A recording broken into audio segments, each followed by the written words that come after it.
Nearly 200 years ago, the first ever comic book was published by a visually impaired man. It was called L'Histoire de Monsieur Vieux-Bois, or The Adventures of Monsieur Obadiah Oldbuck, and it was made by a certain someone called Rodolphe Topffer. Now, their comic books sold for millions and millions of dollars. The comic that introduced Superman to the world has sold for $3.2 million on eBay. A nearly mint comic book released in 1939 just sold for a record $1.26 million. How did this man start this $15 billion industry? First, we have to go back to Topffer's early life.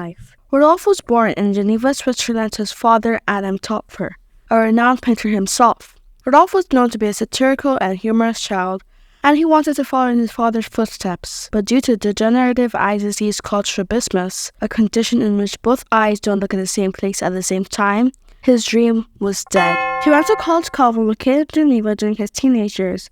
There, his artistic talents continued to flourish. During his time at College Calvin, he was a sub-teacher at Passaging High Boarding School. His father then sent him to Paris from 1819 to 1820, which was the center of art in Europe at the time. Toddler's duels in Paris at that time were probably better than 95% of people's art today. Artwork was so detailed at the time, but Rodolphe's eyesight continued to get worse. So due to that very reason, he had to drop out and go back to Geneva. With his artistic dream out of sight, he decided to make novels. But the money he made from them wasn't enough to feed himself. He decided to become a full-time teacher, while still keeping art as a hobby. Then in 1832, he decided to create an all-boy boarding school. And this was going to be the start of something special. When Rodolphe wasn't teaching students at school, he was drawing the first interpretations of comics. The style was simple, as his eyesight wasn't good enough to produce detailed drawings. The drawings were black and white, each character was stylized, and all the stories were original. Rodolphe usually made this comic for his friends' enjoyment, which touches humorous personality in his childhood. He never wanted to publish his comics, but one of his friends liked them so much they encouraged him to publish them. And that friend was Johann Wolfgang von Goethe. Okay, I don't know how to pronounce his name, but he was a well-known and respected man in the art. He basically did everything. He was a poet, scientist, novelist, critic, playwright, and theater director. Yep, everything. For him to be saying this to Rodolphe about these goofy comics was a huge compliment for him. Right there was when Rodolphe decided he was going to publish them, but Rodolphe had no idea on how to produce his comic on a wide scale. So he decided to try something called lithography. Lithography is when someone draws or writes on a flat surface. People traditionally use stone, but not aluminum. Then that stone's drawing is passed on to another surface, and the surface is passed on to paper, and the page has just been produced.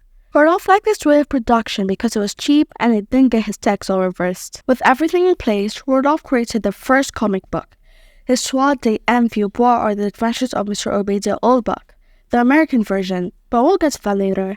The book is about a man called Monsieur Vieux-Bois that's trying to get married to his girlfriend, but due to many different obstacles and arrests, he isn't able to. But after a lot of work, they're able to get married. A happy ending. Remember, while Topffer was producing these comics, he was a teacher and he was doing well in that department. In fact, he became the professor of literature at the University of Geneva in 1832, a major accomplishment for any teacher.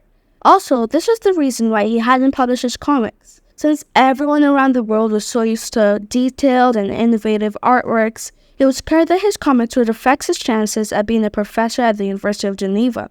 So he got his job, and after 5 long years, he finally published his comics. The comic was published, but what would people think? Was it good or bad? Well, if Mr. Johann liked it, you would think that others will too, right? Yes, but Mr. Johann died from a heart attack in 1832, before Rodolphe was able to publish the comic. This was a big blow for Rodolphe, as he lost a good friend and a respected figure to help give his comics some critical acclaim. But Mr. Johann wasn't there, which led to critics demolishing his book, saying it would make society too shallow-headed. Well, they weren't far off. Otherwise, normal people loved the book, as it was a breath of fresh air, and was hilarious. Rodolphe had finally accomplished his dream. Even though he wasn't able to become an artist like his dad, he had paved his own path. But this wasn't just going to be the end of his success. After he published the first comic book, he later went on to publish 6 other books. And as Rodolphe's comics were getting popular in Europe, it somehow found its way into America, specifically the newspapers.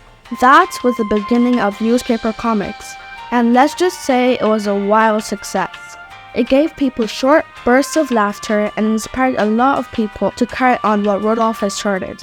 Then something really tragic happened. Rodolphe had died. It is not known how he died, but I would assume it would have been something to do with his eye disease. Rodolphe Topffer not only made the first comic book, but started this booming industry today.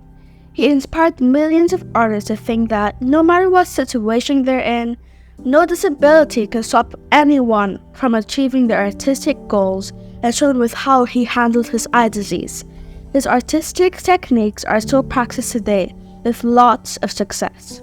It's safe to say he had left a lasting legacy in the art world.